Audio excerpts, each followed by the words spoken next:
আমরা শখের বসে অনেক প্রয়োজনে আমরা অনেক ছবি তুলি, অনেক ভিডিও করি, সেগুলো কিন্তু অনেক সময় কালের বিবর্তনে আমাদের এখান থেকে হারিয়ে যায়।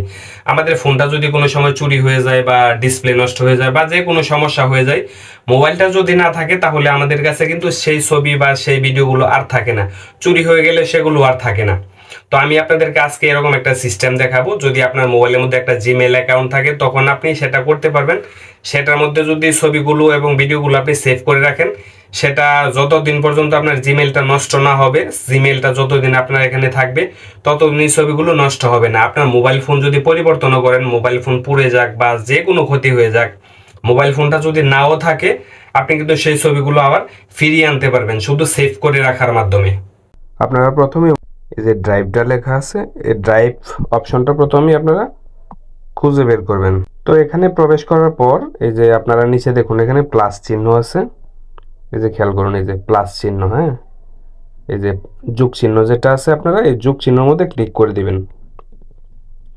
তো এখানে আসার পর এই যে হোল্ডার লেখা আছে, আপনারা চাইলে হোল্ডারের মাধ্যমে আপলোড করতে পারবেন। যদি আপনাদের ফাইল মেমোরির মধ্যে কোনো হোল্ডার দেওয়া থাকে, হোল্ডার থেকেও আপনারা সরাসরি চাইলে আপলোড করতে পারবেন। তো সবচেয়ে সহজ হয় আপনারা যদি এই যে দেখেন এখানে আপলোড লেখা আছে, আপনারা সরাসরি আপলোডের মধ্যে ক্লিক করে দেন। আমরা আপলোডের মধ্যে ক্লিক করে দেব। তো এখানে আপলোডের মধ্যে ক্লিক করে দিলে সরাসরি আপনাকে গ্যালারিতে নিয়ে যাবে। তো গ্যালারিতে চলে আসার পরে মনে করেন আমরা এই যে কোনো একটা ছবি আমরা এখন আপলোড করে দেব আর কি। যেমন আমরা এই ছবিটি আপলোড করে দিচ্ছি। তো মার্ক করার পর আপনি চাইলে অনেকগুলো ছবি মার্ক করতে পারবেন।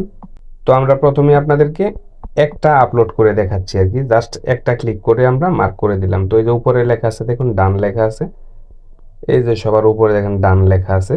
তো আমরা এই ডানের মধ্যে ক্লিক করে দেব।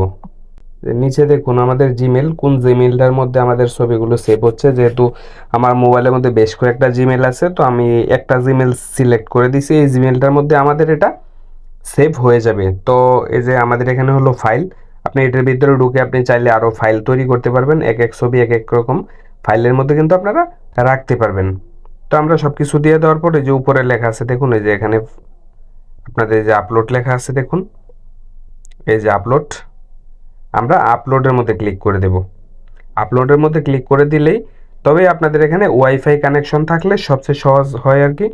আপনারা চাইলে মোবাইলের যে ডাটা কানেকশন আছে, এমবি আছে, সেটা দিয়ে আপলোড করতে পারবেন। তো সবচেয়ে ভালো হয় আপনারা যদি ওয়াইফাই কানেকশনের মাধ্যমে আপনারা ছবিগুলো আপলোড করেন বা যে কোনো ভিডিও চাইলে আপলোড করতে পারবেন, এখানে রেখে দিতে পারবেন। তো যেহেতু এমবি অনেক বেশি কাটবে, মেগাবাইট অনেক বেশি কাটবে, তাই আপনারা চাইবেন ওয়াইফাইয়ের মাধ্যমে গিয়ে আপনারা এই ছবি বা ভিডিওগুলো আপলোড করার জন্য। তো আমরা এখন আপলোডে ক্লিক করে দেব। এই যে আমাদের এটা কিন্তু এখন আপলোড হওয়া শুরু করে দিয়েছে আর কি। এই যে আমরা যদি উপরে নোটিফিকেশনের মধ্যে দেখি, এই যে আমাদের এটা অলরেডি আপলোড কিন্তু হয়ে গেছে। সাব্বির আজকে এখানেই বিদায় নিচ্ছি, দেখা হবে নতুন কোনো ভিডিওতে। আল্লাহ হাফেজ।